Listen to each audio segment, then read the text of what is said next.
the alliance in case he does win re-election. The Washington Post reports on those moves. Quote, alliance policymakers have moved control of major elements of military aid to Ukraine away from U.S. command to the NATO umbrella. They appointed a new NATO Secretary General who has a reputation as being especially agile with Trump's unpredictable impulses toward the alliance.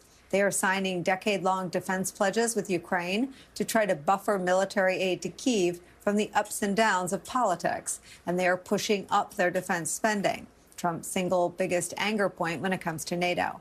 It's where we start today with some of our most favorite experts and friends. Former U.S. Ambassador to Russia, MSNBC International Affairs analyst Michael McFaul is here, plus staff writer for The Atlantic, Ann Applebaum is back, and former U.S. Deputy National Security Advisor under President Barack Obama, Ben Rhodes, is here. And Applebaum, I start with you with the broadest of questions. Just tell me what you're hearing in and around this week's NATO meetings. I think it's important to give some context. The Democratic Alliance is one of the few bulwarks in the world against a growing network of autocracies. It's not an alliance. It's not really an axis.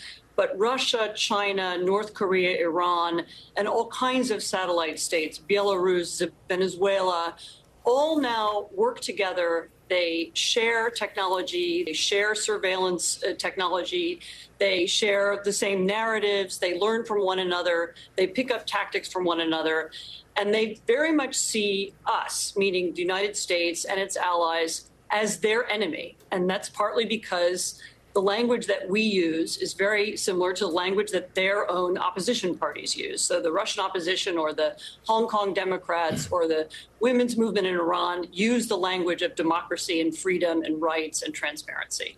And so they see us as the enemy, and they would like to undermine us.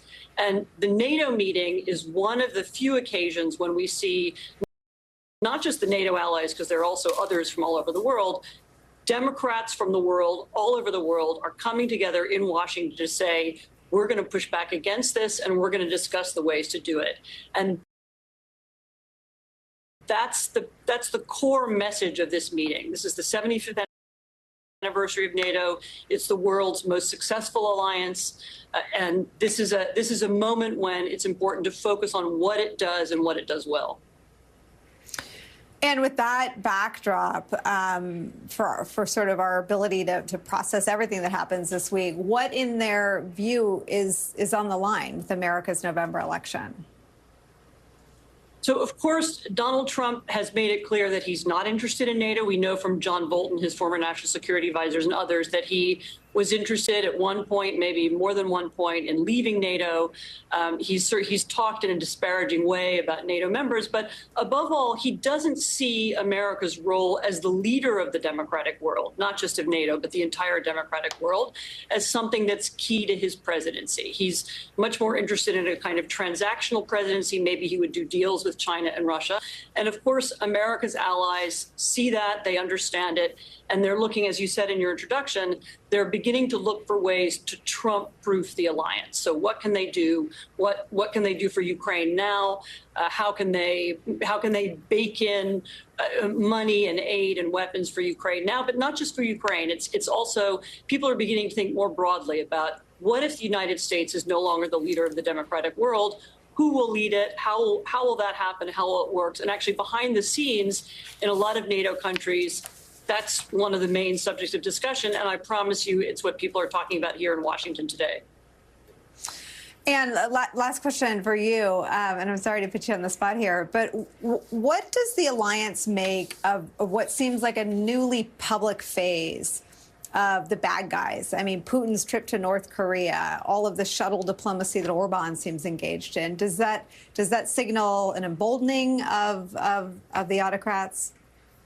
So I actually think Putin's invasion of Ukraine 2.5 years ago was the beginning of that new phase. When he invaded Ukraine, it was partly for his imperial reasons, you know, he's power hungry and so on. But it was also because he wanted to show the democratic world that he can do whatever he wants. He can invade another country, he can kidnap children, he can commit war crimes, and nobody can stop him. And that was a deliberate challenge to the rest of the world. And since then, he's been looking for allies, and he had some lined up in advance. You've seen the North Koreans helping him with ammunition. You've seen the Iranians helping him with drones. You've seen the Chinese possibly facilitating trade with Russia and helping their defense alliance, their defense companies stay together. And we're beginning to see the emergence of that network that's emboldened by Putin's move and is also emboldened by the perception of American decline. I think January the 6th actually was a very, very important moment for the rest of the world. It was very shocking to a lot of people, the idea that a former president would assault the White House, that he would assault Congress, would try to change the outcome of an election. That suddenly made people say, wait, this isn't some kind of bastion of democracy. Actually, it could be very weak. And I think that's the part of the explanation for what we're seeing now. You know, Ambassador McFall, that's so interesting to tie that back to Putin. In his first interview, I think, with a journalist from our network, he talks about January 6th in that regard. And basically, you know, poo-poos American democracy, talks about Ashley Babbitt, and it's a real focus. And I wonder, just in your view, what role did January 6th play in weakening this country on the world stage? It was horrendous. It was the worst event in my lifetime as an American. As somebody who speaks about democracy and human rights all over the world, it's very difficult to bring that message when January 6th happened. It truly undermined our soft power around the world. And secondly, Nicolle, as you and I have talked about for years now, that long list of Anne's brilliant laydown, by the way, fantastic laydown of the state of the world today, the enemies list that she put together, remember, they're the ones cheering for Mr. Trump. And Mr. Trump, from time to time, cheers for them. He cheers for Vladimir Putin. He fell in love with Kim Jong-un. He told Putin to do whatever the hell he wants. I'm paraphrasing there, to those that don't, quote unquote, pay up. And by the way, he says he understands the alliance. The alliance are not paying us to protect them, Mr. Trump. It is not a protection racket. And he still doesn't seem to understand that final, that basic fact about the alliance. So remember, this is a battle between autocrats and Democrats, but there are a battle within liberal democratic countries between autocrats and Democrats as well in Europe and tragically here in the United States of America. The wife of Alexei Navalny has been arrested. Putin's obsession with American politics equals, for perhaps rivals, our allies' focus on American elections. Just give me some insight into your conversations, Ambassador, with folks from outside of our country watching our election and their views and yours on the stakes. Well, first, I've been in meetings all day. Has Yulia Navalny been arrested, or has she been No, she hasn't been arrested. I'm sorry. Thank God. Okay, you scared me there. Yeah, no, I'm sorry. I'm sorry. I'm sorry. I'm so sorry. I just saw her a couple weeks ago. Thank you for the quick correction. Yes. I just saw her a few weeks ago. She was out at Stanford to watch her daughter graduate. Yes. Dasha. Yes. She is safe. She is safe. Thank you. The whole world, every meeting I'm at, I was at the meeting that the president spoke at last night with all the NATO members. By the way, that was a really moving experience, a great video, a history of the NATO alliance. I encourage you, Nicolle, to get that from the White House and show the American people what it is. And it's a good reminder of why we're always better off with allies than going in alone. And it also is a reminder when I hear Mr. Trump talk about they need to pay up.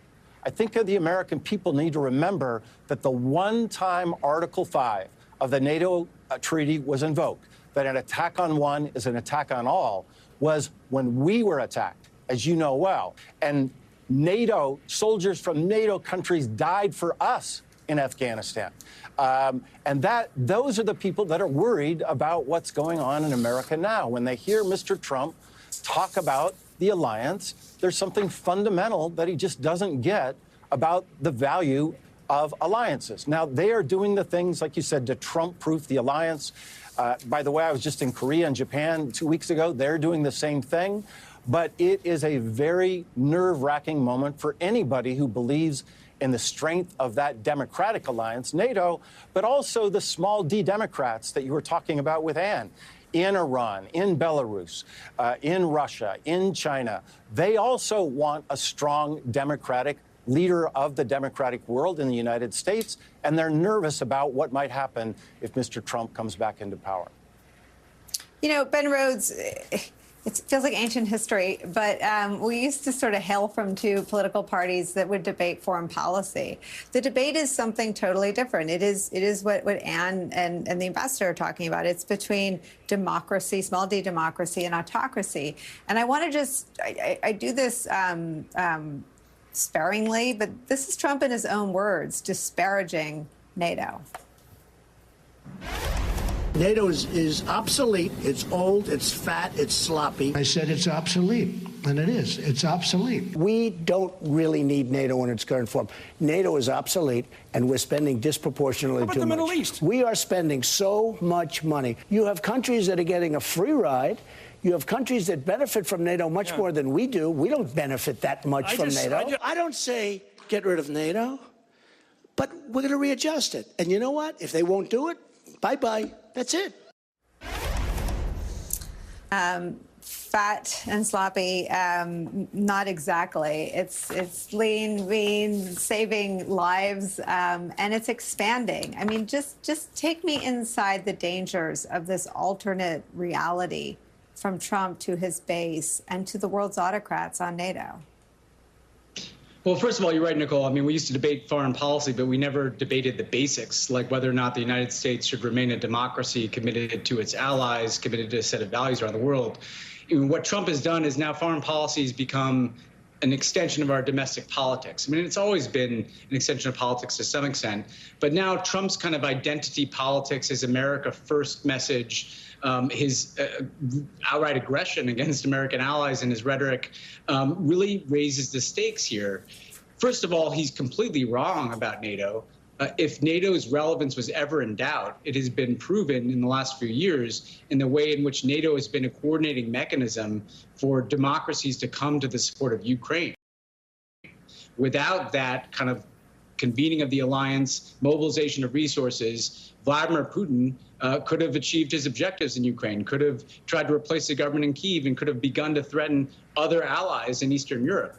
So NATO is definitely demonstrating its relevance right now. The reality also is that if you add up the contributions to Ukraine from European allies, it exceeds what the United States is providing to Ukraine. So countries are doing their fair share, both in support of Ukraine and in support of their own defense. But what Donald Trump is doing is he's not just questioning the policy assumption of whether or not the United States will remain committed to NATO or whether it will be committed to Ukraine. Clearly, I think what's on everybody's mind, and I've talked to people who are at the NATO summit, is whether or not he'll cut off Ukraine if he's elected, and whether or not that could gravely endanger the Ukrainians and European security generally.